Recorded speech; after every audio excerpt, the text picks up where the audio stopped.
All right, one more time. I'm going to show you what these sky bastards are up to. We're here in Santa Barbara County, home to one of the longest running cloud seeding operations in the country. We've got some ground-based cloud seeding equipment right here, and we're going to get to hear all about how it works and see it in action. Let's check it out. Cloud seeding is the most common type of weather modification, and it has many different techniques and applications. Today, it's mostly used to increase rain and snowfall, reduce the size of hail, and reduce fog at airports. Traditionally, cloud seeding has been done from the air. So imagine that. Traditionally, cloud seeding has been done from the air. So all you people that talk about chemtrails, you're not wrong.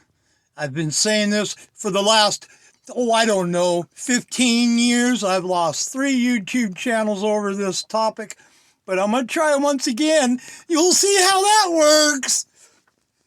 Airplanes have had racks on them where these same flares are positioned on the airplane, and the airplane flies into the storm. So in order to reduce the cost to the client and reduce our carbon footprint, we've been able to station these on the ground. Now, we can do this in places where weather permits. Behind a bar. Just remember, it's climate change. Yeah, they're right when they say it's man-made, but they won't tell you the monsters behind it, will they? Wire fence designed to keep away curious cattle. The cloud seeding gear awaits the right kind of weather. So these are referred to as AHOGs. That stands for Automated High Output Ground Seeding Systems. We've got 3 primary components of our equipment here. The first is the control module that you see behind me. Then we have our actual cloud seeding flares. The cameras for security. It also helps us observe weather conditions in real time and make sure that all of the equipment is operating correctly during a storm. Inside these canisters are the flares with the seeding agents. The canisters are used as spark arresters, so they prevent sparks from reaching the ground. So we pull off the spark arrestor, you can see the flare inside. The ignition of the flares are controlled from the control module that's behind us. So the white triangle there is a cell service modem, and then the solar panel keeps us powered. Inside we have a battery and then a control board. So the control board interacts with the software. We're linked or synced with the software in Utah currently, and that allows us to fire or ignite any of the flares. That's a nice battery in there, by the way. About $300. From that remote location. Because of the lack of clouds and proper wind conditions, today is not a good day for cloud seeding at all. But Garrett and his team are going to light a flare for us anyway, so we can show you how it works. There's just one small problem. The battery in the control module died shortly before we arrived, but it's nothing a little jump start can't fix. After a little juice from Garrett's truck, it's time to set off the flare. The primary seeding agent in this is silver iodide. Silver iodide is a simple compound. Notice they did the one way up on top. They don't want to show you how the lower ones might accidentally set the ground on fire. It's polar in nature like water, so there's chemical properties that help attract water molecules to silver iodide. It's also structured molecularly similar. By the way, all these cloud seeding devices, they're all along the San Gabriel Mountains. If you live anywhere in Southern California, near the mountain range, or Northern California for that matter, there's probably one of these within 30 miles of your house. To ice. So if you want, you can go to climateviewer.com, check out Jim Lee's website, go to maps. Look for ionospheric cloud seeding devices. He literally has a detailed map of everything that you want to know. Everything from HARP to CERN to transmitter towers to cloud seeding devices. The dude is a master mapper. It helps generate or helps spawn the generation of ice buildup, and then that becomes a hailstone or a snowflake that falls here primarily as rain.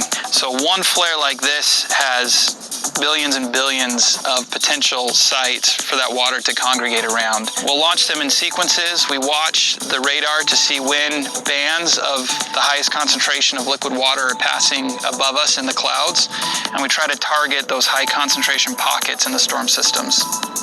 We'll launch between 3. Now that they're admitting this, I wonder if we can sue them for any damages.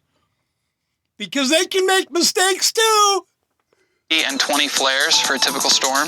Once the flare is lit, it takes a little bit of time to carry up into the clouds, and once it's up at the proper elevation, it'll take about 20 minutes to instigate the rain or the snow process. Set the ground on fire. So overall, you're probably looking at about 40 to 45 minutes before you're seeing the maximum result. And that's why we're stationed miles away from our target area. So we have very specific targets that drain directly into major water basins, and we time these events to correlate with rain above those intended targets. One of the biggest questions, or most common questions that we receive, relates to the safety of silver iodide. Silver is biologically inert, so it will not interact in a negative fashion with plant or animal life. Iodine is actually a critical building block of a number of hormones in animals, so it is safe as well. In fact, if you look at table salt or baby formula, you'll see iodine in its molecular form. That's a lot different, because in those cases, they're bound together with other minerals. The dude is outright not telling the whole truth.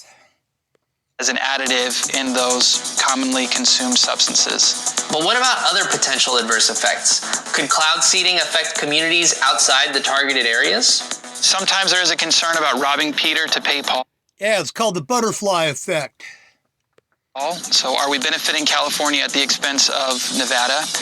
And the truth is that storm systems, when they move over off the coastline, only about 10% of that moisture is going to fall in the form of precip. And we're looking at increasing that to about 11%, because we have about a 10% increase in the natural storm's productivity. So going from 10% to 11% in California has an insignificant impact on... Well, we're up to 30% at least. It's been raining now, I don't know, too damn long. The amount of precip that will still be available in Nevada or Utah. Built into the program are kind of checks to make sure that we don't come across anything negative. When there are high-intensity storms, we won't seed. If the reservoirs are full, we won't seed. If the rivers are flowing a lot, maybe near flood capacity, we won't seed. We hope that the conditions that exist right now will turn around. And we know they'll seed because we've read Agenda 2030 from the WHO, haven't we? We will not face the severity of droughts that we're facing, particularly this year, but a number of scientific articles are suggesting. So why didn't you guys use this 10 years ago when we were in a major drought and the fires were everywhere? Australia used it to put out all their wildfires. Otherwise, and as we look into the land grab future, we need to again consider conservation first. So the ability for us is to conserve how we use water and the ways that we store the water, and then layer on that efforts like weather modification. Governor Newsom stores it back into the ocean. 9 out of 10 times he'll open up the floodgates and it'll all go back to the ocean because of the smelt. And cloud seeding to help increase the rainfall that we do receive. It's very important that we take advantage of every opportunity we have to generate water. Yeah, don't let a good crisis go to waste. Let's make it worse. In a sustainable way. Anybody who's interested in learning more about cloud seeding, I've got links to scientific studies and official reports down in the description. Thank you so much for watching. Hope you enjoyed this video. Please like and subscribe for more. If you want to see more What the Future episodes, check out this playlist right here. Hope this video seeded your imagination. Conserve water. See you next time. You've all been vindicated.